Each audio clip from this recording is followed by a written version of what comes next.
So next na nga topic is the natural exponential function, that is the number e. So last meeting na-discuss naman nato ang compounded interest. 'Di ba? Ang compounded interest nato using that formula, no? I-relate nato siya diri sa the number e.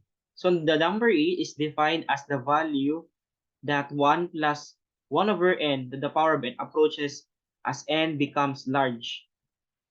Okay? So kung tanawon nato diri, kung ipadako nato ang value ng n, okay, tanawon nato 1 nato is n atong 1.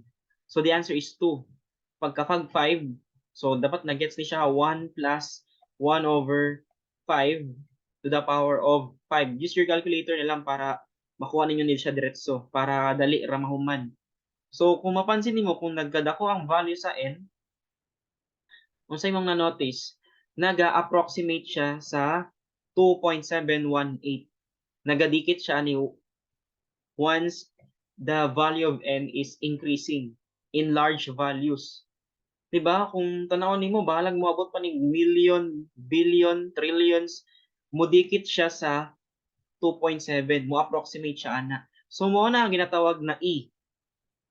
Mo approximate siya. So ang e nato mo na siya ang constant value. And e is an irrational number. Okay, irrational number. We cannot write that in exact decimal form or in fraction form rather. Okay, so irrational na. So mo ni ang e, the natural e.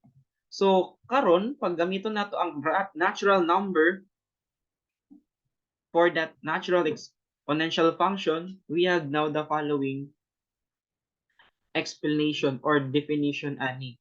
That is the exponential function f of x equal to e to the power of x. So mo na siya ang ginatawag na natural exponential function. Lahi pod tong f of x to the is equal to, lahi pod ni katong gi-explain ako last meeting, 2 to the power of x. Lahi pod ni exponential function ang tawag ani kanang a to the power of x. Kaya ang a nato is constant. Any real number naman na siya.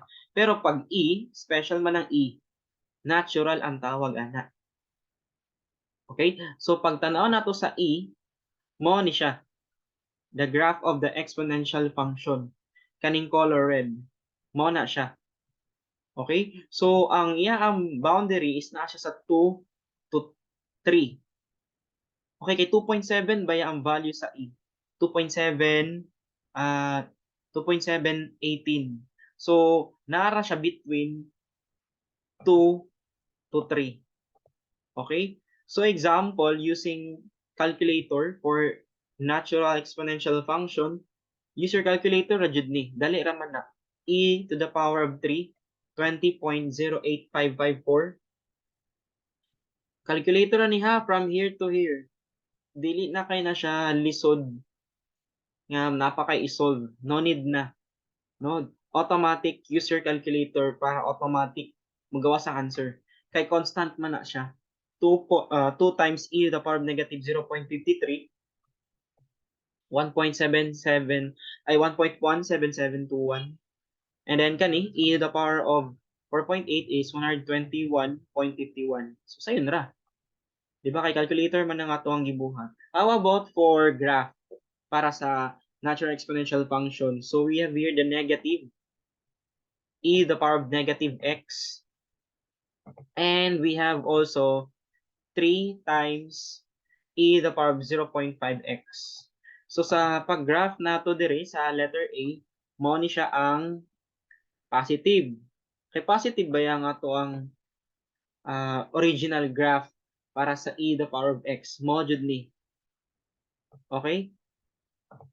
Manalain, mora na siya, e to the power of x. Parehaan ni, e to the power of x.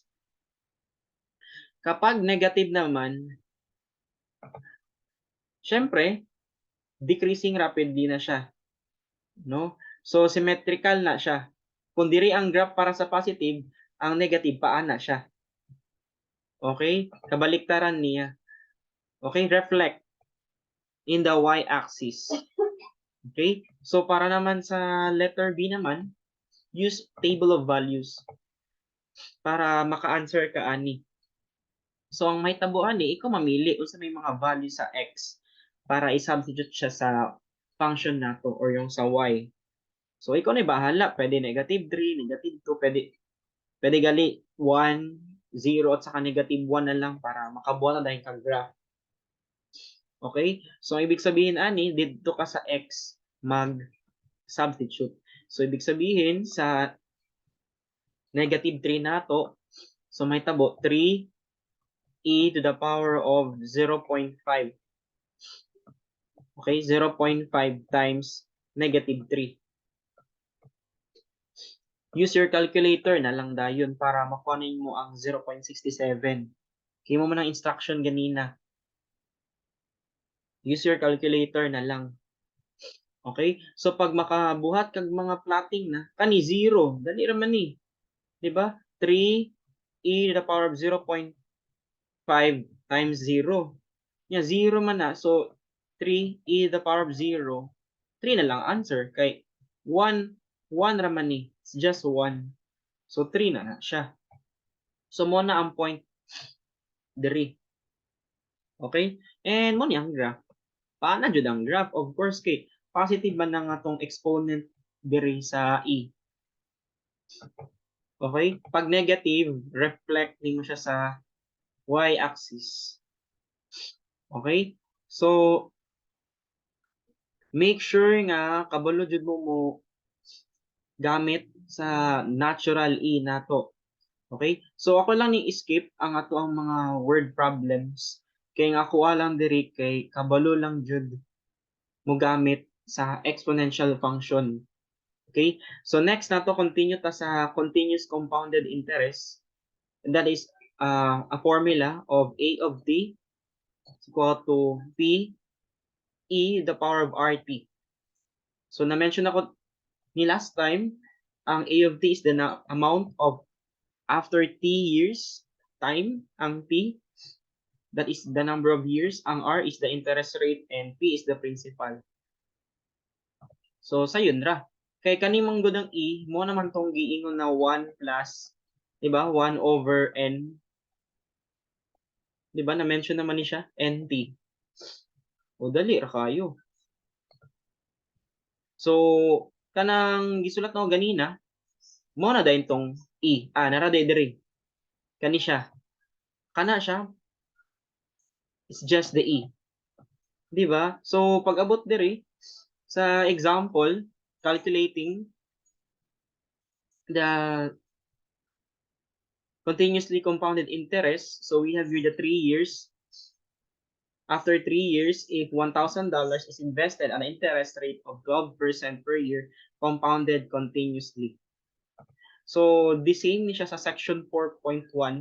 I-continue lang nato, the same lang gyapon ang buhaton. So, ang nakalahid lang is ang formula, na shortcut na. No? So, a of 3, mo man ang atong t, kay t nato is 3 years. Then, ang principal nato is $1,000. Interest rate, 12%. So, i-convert lang nato into decimal, 0.12. T nato is 3. So, dali ra. Wala may laing formula. Kanira yung i-substitute. Ang P nato, money, P. Diba? Ang E nato is kani, R, T. So, 1,000 times E to the power of 0.36. Then, you get the final answer na dayon. Maura na siya. Okay? So, again, dire na kumukuha sa inyong assignment, quiz exam sa mga exercises. So, make sure you practice all of this. Okay? Para mahasa mo ani